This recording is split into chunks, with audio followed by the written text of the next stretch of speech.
Things did, of course, get tense at times, but no shots were fired, and carrying a gun in Nevada is legal. On the other hand, Harry Reid and his son, Rory Reid, who's a county commissioner where this is taking place, have gone out of their way to attack Bundy and his supporters. Now, a friend of the program was actually at the ranch in Nevada and experienced all of this firsthand. Let me welcome back to the program Dennis Michael Lynch. He's an investigative filmmaker and the editor at DMLdaily.com. All right. I don't like seeing moments where there might be violence between Americans and agents representing their government. I don't want to see it. I will not look into this camera and say that's something I want to see. But to call people who have had enough with this overreach of government and who show up to support someone they think is a victim of this, to call those people domestic terrorists, that I think is sickening. It is. First of all, if there was any act of terrorism, it was perpetuated by the government, not by the supporters. Okay? The scene in Nevada was like a scene out of Afghanistan. And you know the sort of work I do. I do a lot of stuff down on the southern border. I've looked cartel in the face. I can tell you that this was the most nerve-wracking experience I've ever had in my life. I really did think that the people on the Bundy side were going to get hurt. I really did. And not because they wanted to start a fight. I have the proof in my video that these people wanted to go forward politely, in a non-violent way. But before we play it, yeah, did you get the sense that these BLM Rangers were just doing their job, that this is what, you know, police officers, soldiers, they follow orders. That's what they do. Yeah. Some of these guys had M16s pointed right at us, me specifically, because I was the front guy of the front line with the camera. There were a lot of guys who had their guns down, and you could read their eyes. They didn't like the situation they were in. And one guy even said to me, knowing that I would probably be on your show and on Fox, said, please, when you're on TV, tell them, you know, we don't like this. This is not what I signed up for. Yeah, I mean, when you opened up your monologue here, I don't see it as Americans versus agents. I see it as Americans versus Americans. And that's disgusting. All right, let's look at the clip.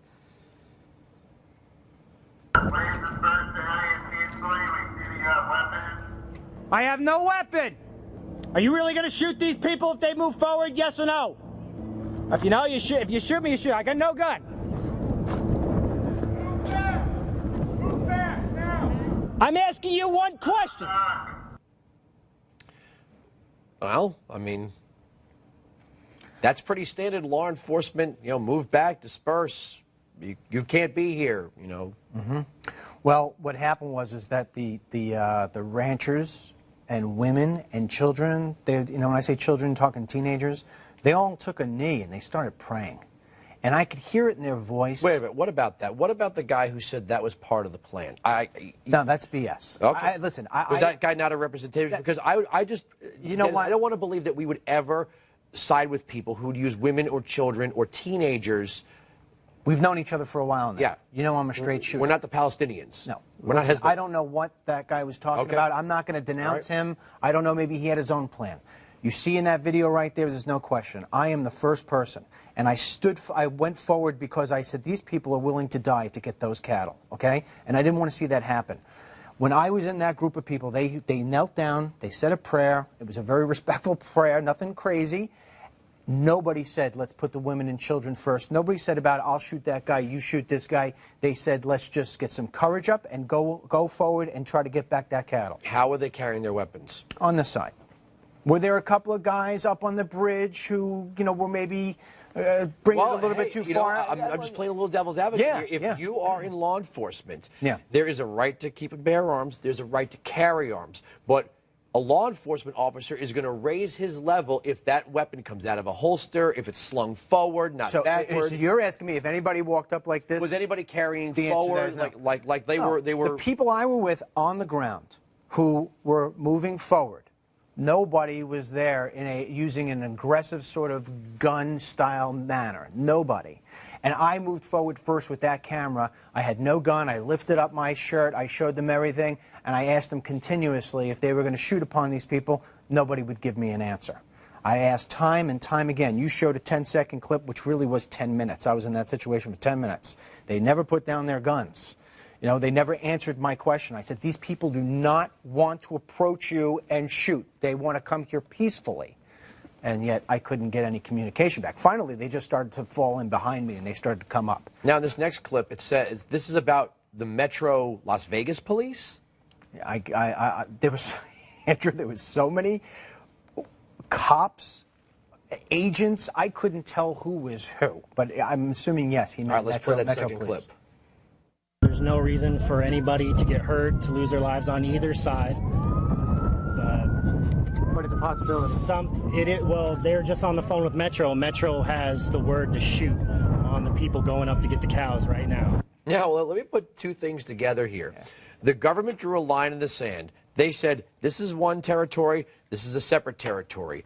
You cannot cross this territory. If you do, you may be shot. Yet they can't seem to do that with our border, and well, I'm not getting this. I don't get this either, because there's a few things here. I mean, Harry Reid's going to go. Forget about his stupid comment about the we're domestic terrorists. I mean, he's got very little credibility with me to begin with.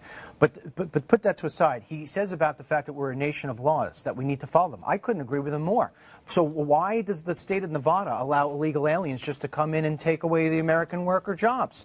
He's protecting turtles more than he's protecting the American worker. I don't get it. So he's very selective in his words. I have been down at that border countless times. Texas, you name Arizona. There's BLM property everywhere. Do you think I've ever seen one guy with an M16 standing there saying that's what it is for me, is that, and I've been saying this in the program for a long time, that we are no longer citizens of a constitutional republic. We are now just residents. We don't have the rule of law. We have the rule of policy and policy enforcement. And what you are showing we, the former citizens, the residents now, is that the rule of law only means something to you when it's your view of the rule of law, that the border between the United States and Mexico will not be dealt with, but the way the federal agents will deal with American residents, that'll be heavy-handed. Yeah, let's keep a couple of things in mind, too. You know, the Bundys were tasered, and they had German Shepherds being put on them, okay? So, you know, who started this, so to say? You know, they wanted to get those cattle. Now, whether you think or you don't think he should or should not be paying the fines and fees, that's a different story. In America, we do not take M16 machine guns and point them at Americans. There are better ways to handle this, and what just took place down in Nevada should not have taken place. All it took was one overzealous officer on the other side, or maybe one guy who was part of the Bundy Ranch who wasn't there for the right reason like everybody else was and was trigger happy. It just took one mistake and you would have had a massacre that took place down there. That is a lack of leadership. That's where we're suffering in this country. All right, Dennis, thank you so much for stopping by and showing us